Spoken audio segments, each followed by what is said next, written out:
саламатсыздарбы достор, сиздер менен кайрадан мен Айнура Миназарова. Бүгүнкү уктуруубузда дагы сиздер менен эң сонун кеңири таралган жана ден соолуктун камын ойлогон уктуруубуз орун алмакчы. Эгерде кимде ким кызыктар болуп жатса, анда бизге кошулуңуздар.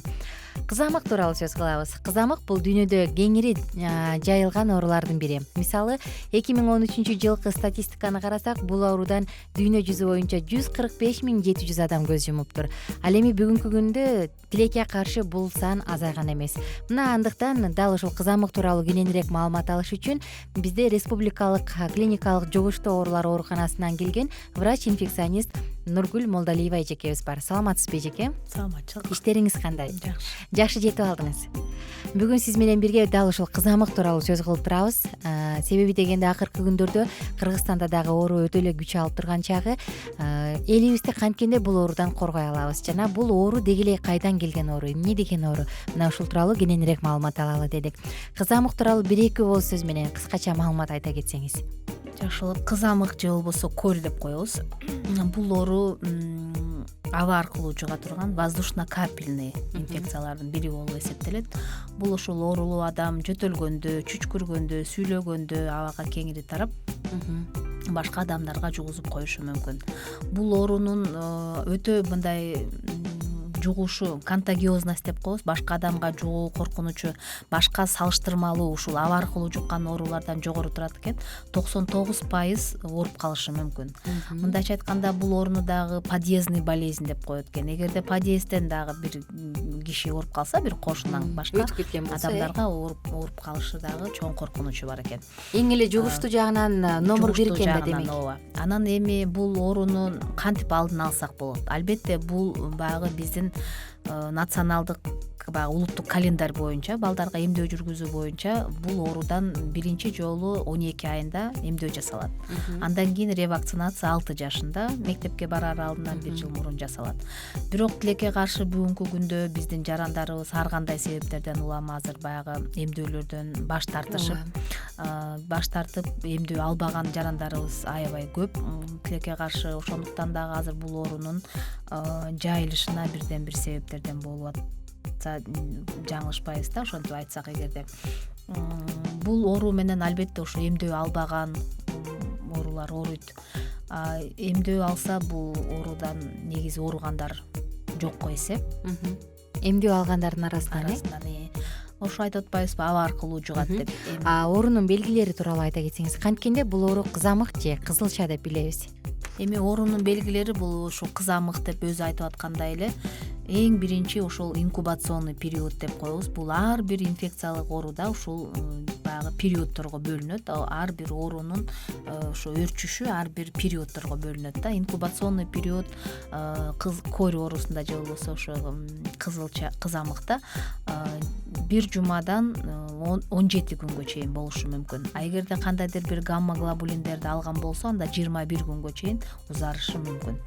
Андан кийин катаральный период деген период башталат. Катаральный деген бул жанагы респиратордук жугуштуу оорулардын симптомдоруна эле окшош. 1 жума, 5-6 күн ошондой период созулат. Ал периоддо ошо кадимки эле баягы чүчкүрүп, бир аз мурдунан, көзүнөн жаш агып, көзү чылпактап, үнү бүтүп, кичине бир аз каргылданып, жөтөлүп, ушундай баягы простуданы, мындайча айтканда, ошол респиратордук вирустук инфекциянын симптомдору кездешет.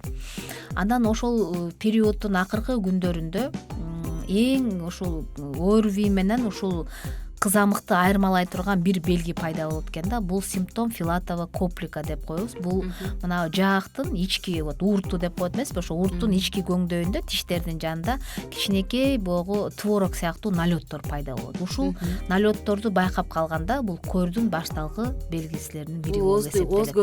Ооз көңдөйүндө. Андан кийин ошол период высыпания деген башталат. Ошол филатова коплика пайда болгондон кийин эле бул высыпания деген бул жанагы чыкма же болбосо жанагы ушу денесине бирдеме чыгат экен да. Тактар чыгат. Чактар. Так деп айтсак эми туура эмес болуп калат го. Так деген негизи бир нерседен кийин айыккандан так болот эмеспи? Бул эми ошо сып, чыкма дейбизби, кандай десе кыргызча айтканда.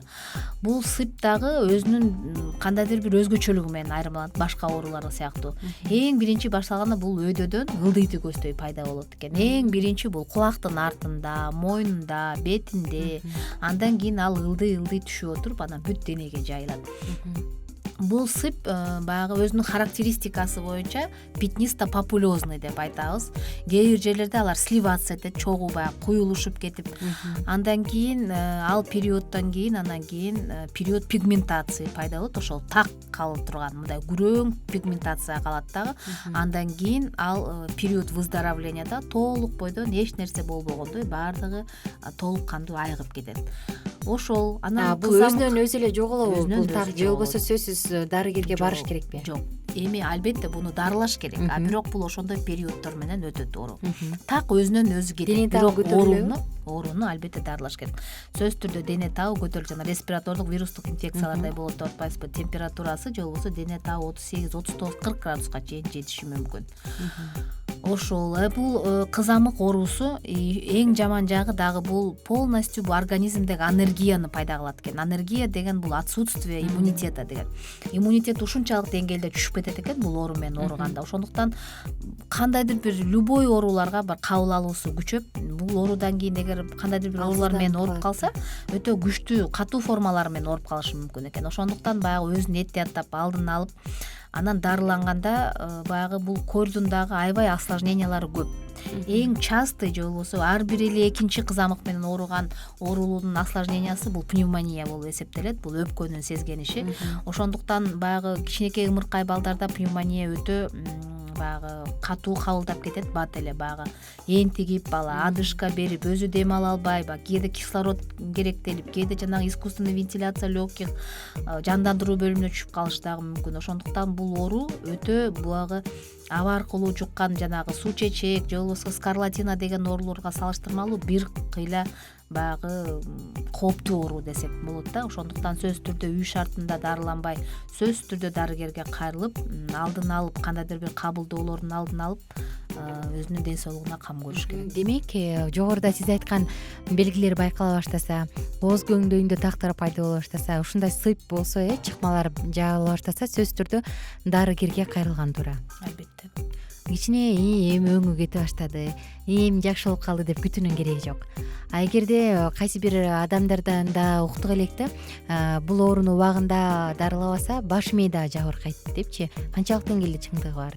Албетте, эми айтып атпайбызбы, жана осложнениялары көп деп. Ошол энцефалитке дагы бизде инфекциолук оорулардын көп эле вирустук оорулар ушу энцефалиттерди баягы кабылдап кетсе, эгерде ушундай осложнениялары бар, бирок бул өтө сейрек кездешүүчү осложнениялардын бири болот. Чоң рахмат. Не демекчибиз, достор? Сактансаң сактармын демекчи, ар бирибиз тазалыкты, ар бирибиз өзүбүздү карап сактанып жүргөн болсок, көпчүлүк оорулардын алдын алса болот. Бүгүнкү коногубуз врач-инфекционист Нургүл Молдалиева эжекебиз болду. Ал эми сиздер менен мен Айнура Миназарова. Оорубаңыздар, кайрадан кийинки уктурууларда көрүшкөнчө.